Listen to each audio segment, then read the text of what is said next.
Good morning, good afternoon, good evening. So back in July I posted a huge video. If you haven't seen that video, watch that before this one. I'll link to it down there. It was huge. Basically, I have been diagnosed as being autistic. I was diagnosed in June. I made the video across June and then posted in July. So it's still early days. I have been reading all your comments.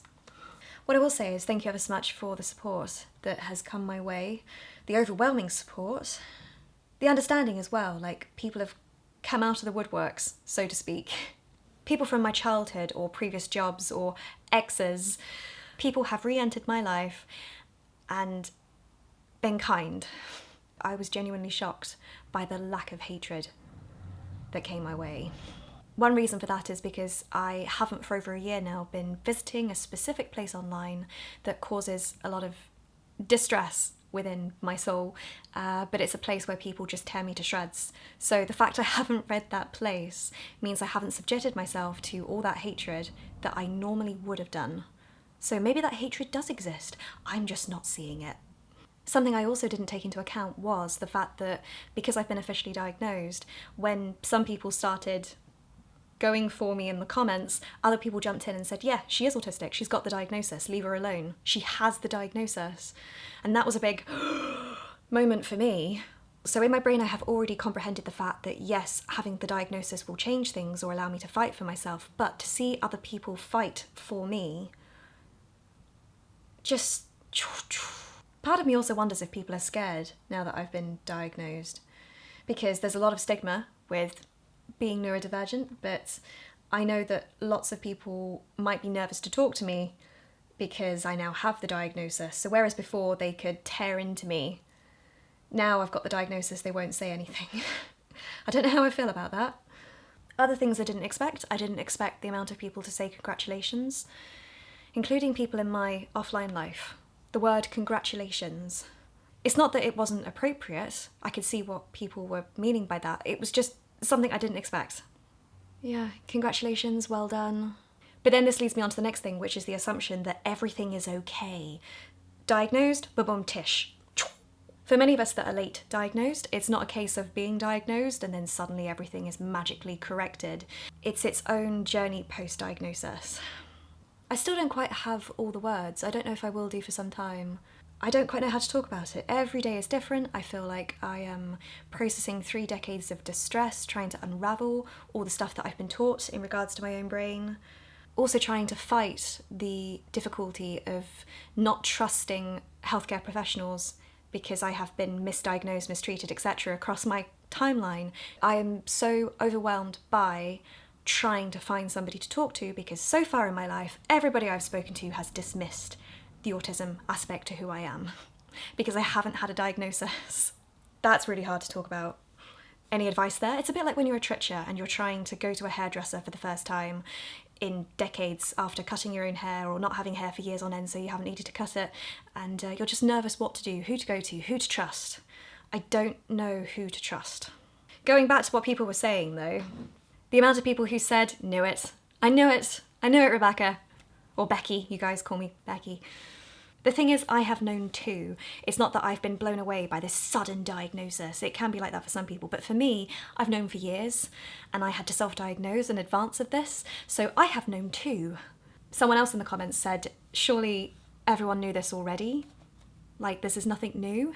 Now, I can't speak for the thoughts of everybody around me, but I have seen people slaughter me online for saying, or for even implying that I was considering I was autistic for years. There's entire threads about me and how I'm not autistic. So from my perspective, it's felt like nobody around me has been agreeing. The evidence is there and has been there increasingly across my lifetime. I love the way I'm hugging this, by the way. It's like I'm hiding behind my laptop. Maybe as the generations continue on, more people will see earlier on, or there'll be more evidence earlier on in their lifetimes because of digital documentation to support their diagnosis. But for me, it's kind of rare to reach this age and have all this documentation. There were lots of other responses where you can understand what people mean and you can see they're trying to be supportive, but it isn't quite right. Another response that I'm finding difficult to navigate, both online and offline, is where people say to me, well, we're all on the spectrum. We're all a little bit autistic. Sometimes people say that because they're trying to relate. they're trying to explain that everybody struggles. And there's other people who say that because they're trying to shut down your struggles as an autistic person. So they're trying to say, everybody struggles. It's not just you. Everybody struggles. But you're either autistic or you're not. I am autistic, and lots of my struggles neurotypical people don't deal with. As a late diagnosed person, there's also levels to this that I don't currently have the words to. It's just really important for people who are late diagnosed to be able to feel valid in how they've struggled and will continue to struggle. Our struggles have often been shut down across our lives because we haven't been diagnosed. Our struggles as they are valid. And it's hard because inside my brain you also have to establish who is being hurtful, who is hurtful without meaning to be, and also who is genuinely just trying to show support, because I have been in the position on the other side where I just don't know what to say, and sometimes whatever I say just makes things worse. I'm not a good shoulder to cry on either.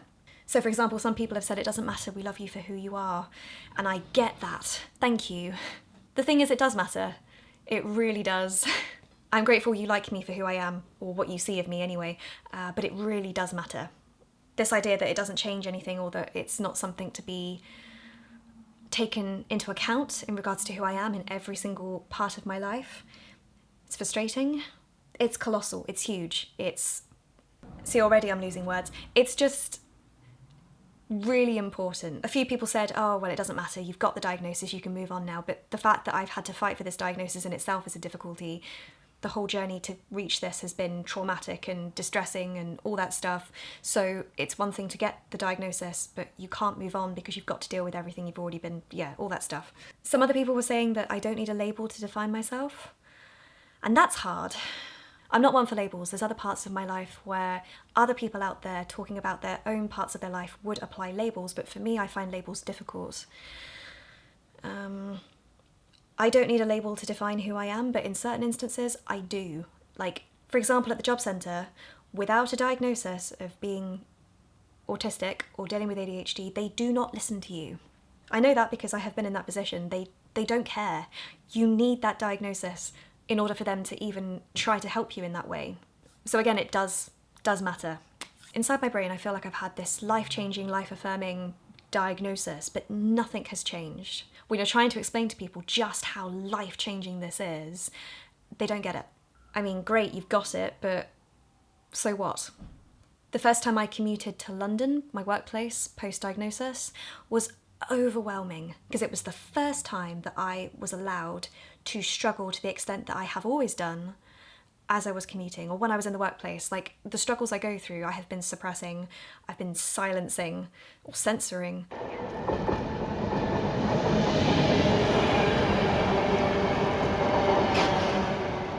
It's like you shut yourself down. You're being dramatic, like there's something wrong with you. Ugh. When in fact, actually, now it's like, no, I genuinely struggle. Shut up, other side of my brain. Shut up, the people that don't understand. I'm allowed to struggle. These are real struggles as well. Until our diagnosis, it's like those struggles were not valid. It's like we've got permission to actually be allowed to struggle.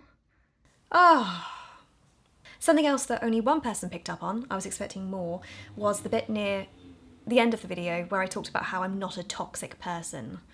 It's not that I'm a bad person, it's not that I'm a toxic person, it's not that I'm a negative person. My brain works differently and it always has done. I have said this for well over a decade. There's sound bites of me talking about this, dating into childhood. I'm not a perfect person. I don't feel I'm a bad or a good person. What I will say is that it's hard trying to segregate what has been me doing wrong and what has been me genuinely just being the human that I've been but not knowing I've been autistic. So it's not me denying anything I have done in my lifetime, but it certainly does contribute. Someone on TikTok said it brilliantly. They said that their late diagnosis just explained to them how they had been in so many dangerous, in some instances, but difficult or upsetting situations with people, be it online or offline, that had they known they were autistic, they would have avoided, or they would have understood it better. And I have many of those. For example, how I've not read situations, or how I don't know that someone likes me until they are basically taking my clothes off. You just don't know. For example, I was in a relationship with a man 35 years my senior. I didn't know I was autistic at the time, and by golly, that contributes. the relationships I've been in, or the need to explain myself. I've spent the last 7 years or so desperately trying to explain myself. Or the ADHD rejection sensitivity, I mean, that is...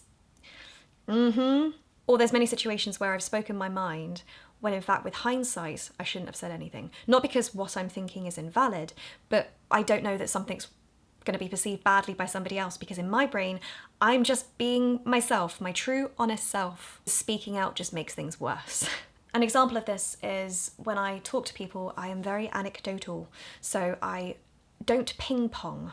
So in other people's eyes, I come across as selfish or focused, when in fact for me, when I'm responding to people's conversations in the way that I do, I'm actually genuinely trying my best to connect with you. It's just not a neurotypical way of connecting. I have a friend who is also autistic who is great in anecdotal conversations with me. So for other people looking into our conversations, or when we've been around other people who are not autistic, we just look like we're on a different planet. How can these two people actually be enjoying a conversation with each other when it doesn't appear to be flowing in the way that neurotypicals speak? But it does. So I know that I've come across as rude. I don't know how this comes across. This is just...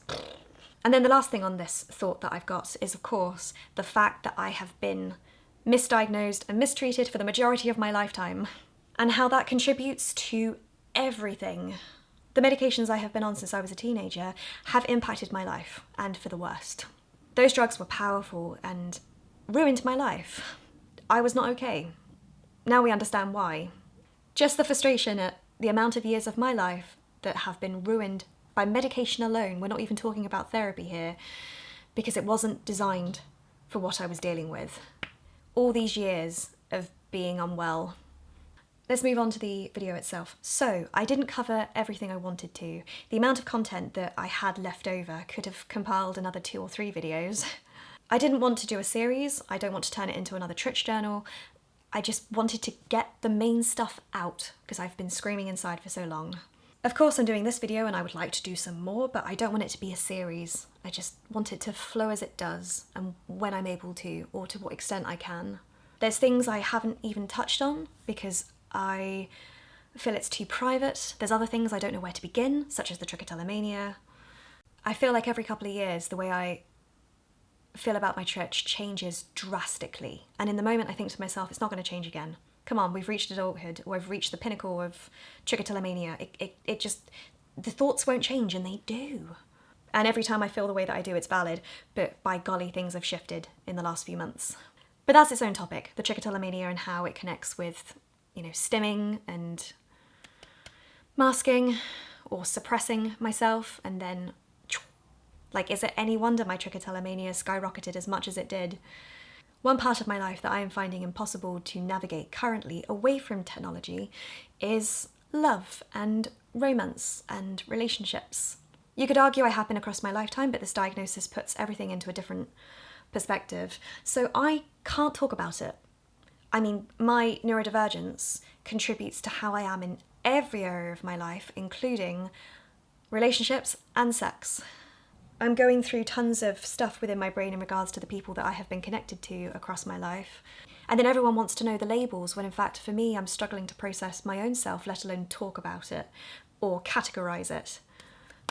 There's jump cuts everywhere. It's just another part of my life that I have not processed yet, and not for the sake of sharing what I'm thinking and feeling, but for my own self I would like to process this as quickly as possible so that I can actually have a life.